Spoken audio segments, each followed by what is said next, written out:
Hello दोस्तों, आपके लिए लाया हूँ एक बेहतरीन कहानी। शादीशुदा लोगों के लिए एक बड़ी सीख।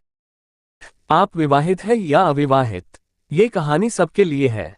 इससे आपको सबक मिलेगा कि छोटी छोटी बातों पर नहीं लड़ना चाहिए। कई बार ये झगड़े अलगाव के कारण बन जाते हैं।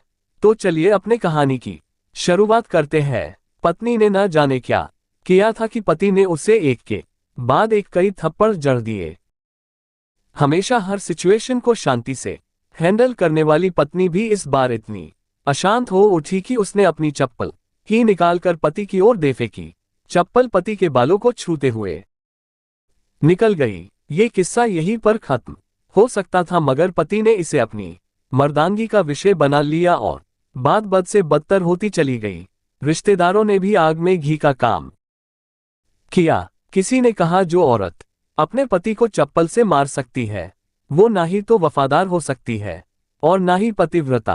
ऐसी औरत परिवार ही नहीं पूरे समाज पर कलंक की तरह है। बीवी के पक्ष वाले कहा पीछे रहने वाले थे। किसी ने कहा 21वीं सदी में भी जो स्त्री के साथ मारपीट करते हैं उन्हें तो जेल भेज देना चाहिए। तो कोई कहता जरूर उसको कोई और पसंद आ गई होगी, इसलिए अब पत्नी से मारपीट करने लगा है। बात कोर्ट तक पहुंच गई।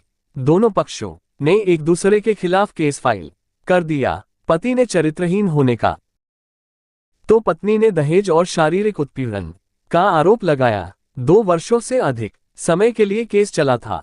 इन 2 वर्षों के दौरान दोनों पति पत्नी अलग अलग रहे थे। इन 2 वर्षों के दौरान दोनों पक्षों के समर्थकों की संख्या कम हो गई थी। पहले जहां दोनों पक्षों में समर्थकों का समूह होता था, अब गिने चुने लोग रह गए थे।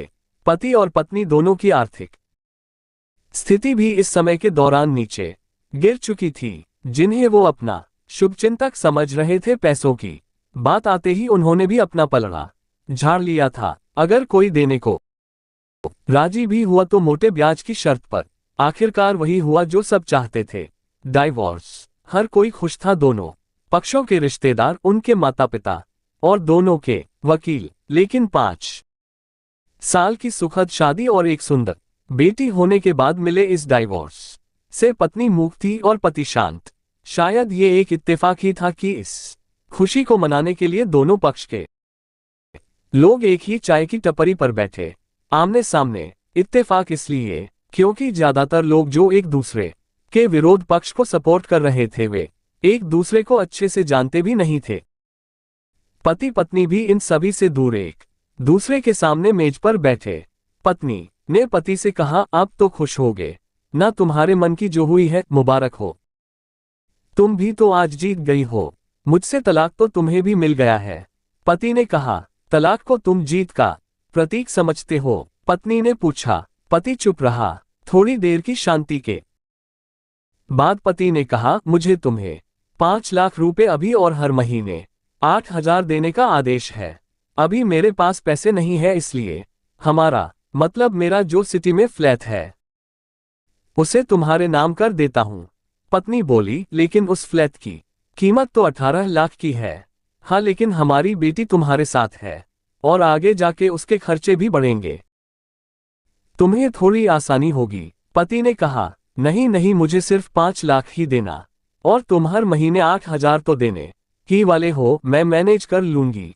अगर 5 लाख नहीं है तब भी कोई बात नहीं, पत्नी बोली। दोनों फिर से शांत हो गए। पति सोचने लगा, कितनी भोली और समझदार है ये औरत, जो कुछ समय पहले तक मेरी पत्नी थी और अब अनजान। ये वही है जो कम से कम खर्चे में घर चलाती और पैसे बचाकर मेरे जन्मदिन और बर्थडे पर हमेशा मेरे लिए नए कपड़े खरीद लाती। कभी बीमार भी हो जाती तो पैसे बचाने के लिए मुझे मालूम ना होने देती और घरेलू नुस्खों से अपना इलाज कर लेती। मगर घर में कोई और बीमार होता तो तुरंत डॉक्टर के पास लेकर जाती। मेरी ही मति मारी गई थी, मैं ही अपनी झूठी मर्दानगी के चक्कर में इतनी बड़ी गलती कर बैठा। पत्नी के दिमाग में भी उथल पुथल चल रही थी। अभी भी वैसा का वैसा ही है, पहले भी खुद से ज्यादा हमारे बारे में सोचता था और अब भी वही कर रहा है। ये वही आदमी है जो मुझे एक्सीडेंट से बचाने के लिए खुद मोटर किल के आगे कूद पड़ा था और अपनी उंगली तुड़वा बैठा था। पता नहीं कौन सी मनहूस घड़ी में झगड़ा कर बैठी। पति ने मौन तोड़ते हुए पूछा, अब तुम्हारे कमर का दर्द कैसा है? ज्यादा तकलीफ तो नहीं होती? पत्नी हल्का सा मुस्कुराई और बोली, अभी भी होता है, अब तो पेट में भी उठते हैं। वो तो होगा ही, तुम योगा या कसरत भी तो नहीं करती हो। अब किसी गायनेकोलॉजिस्ट को जरूर दिखा देना। पति ने कहा, तुम बताओ तुम्हारा अस्थमा कैसा है? अब क्या अब भी दौरे पड़ते हैं? पत्नी ने पूछा, हाँ पड़ते हैं, पहले से ज्यादा, क्योंकि अक्सर इन्हेलर भूल जाया करता हूँ याद दिलाने के लिए, तुम जो नहीं हो अब। पति बोला। पत्नी के आंखों में आंसू आ गए। वो बोली, तुम्हें मेरे चरित्र पर सवाल नहीं उठाने चाहिए थे तो ये परिस्थिति आती ही नहीं। हाँ मैं जानता हूँ तुम बहुत अच्छी हो, मुझसे गलती हो गई, बहुत बड़ी गलती। मैं लोगों के बहकावे में आ गया था। पति बोला, तुमने भी तो मुझ पर दहेज का इल्जाम लगाया था। वो बोला, गलत था और इस बात का मुझे भी पछतावा हुआ। पत्नी ने कहा। पति कुछ कहना चाह रहा था लेकिन हिचकिचा रहा था। पत्नी ने पूछा, कुछ कहना चाहते हो? वो बोला, क्या सब पहले जैसा नहीं हो सकता? क्या मतलब? पत्नी बोली, मतलब कि हम फिर से पहले की तरह पति पत्नी बनकर, सच्चे दोस्त बनकर नहीं रह सकते। पति बोला, पर ये डाइवोर्स के पेपर दिखाते हुए पत्नी ने कहा, फाड़ देते हैं। पति ने अपने पास रखे डाइवोर्स के पेपर फाड़ते हुए कहा। पत्नी ने भी अपने पास रखे पेपर फाड़ दिए। सभी हैरान थे, वकील, रिश्तेदार और माँ बाप।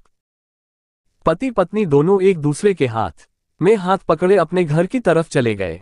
दोस्तों, हमें इस कहानी से ये सीखना चाहिए कि हमें छोटी छोटी बातों पे झगड़ना नहीं चाहिए, क्योंकि बाद में बहुत ही पश्चाताप होता है। बीवी के त्याग को कभी न करें नजरअंदाज, इसी से होता है प्यारे रिश्ते का आगाज। दोस्तों, आपको ऐसी कहानी सुनने के लिए हमारी विश्वास कहानी को चैनल को सब्सक्राइब करें। हम आपको ऐसी कहानी वाला वीडियो भेजते रह। धन्यवाद दोस्तों।